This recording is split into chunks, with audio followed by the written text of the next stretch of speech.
Okay, this is how to kill cooking odors in the house, like fish or whatever you've cooked that's really permeated the house and smells just like what you cooked.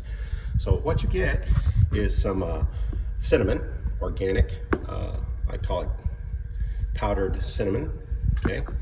You're gonna use 2 tablespoons. Okay, this is half a tablespoon, so 2 tablespoons in 2 cups of water in a pot. And you're gonna mix it up with a whisk or a fork or a spoon or whatever you need to use. If it's a non-stick pan, you wanna use something plastic, just mix it up. You mix it all up, you gotta turn the fire on, you're gonna bring it to a boil. Okay, once you bring it to a boil, then you're gonna turn it to a simmer. Okay, so right now we're cooking it up.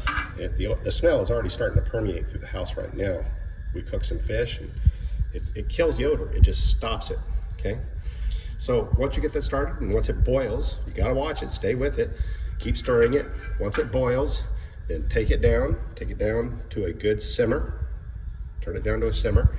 And then if you have air conditioning in your house, you need to go over here and turn on your fan. Once you turn on your fan, and it's hard to see here, but you turn your fan from auto to on, fan on, that will let the cinnamon smell permeate and go through all of the house.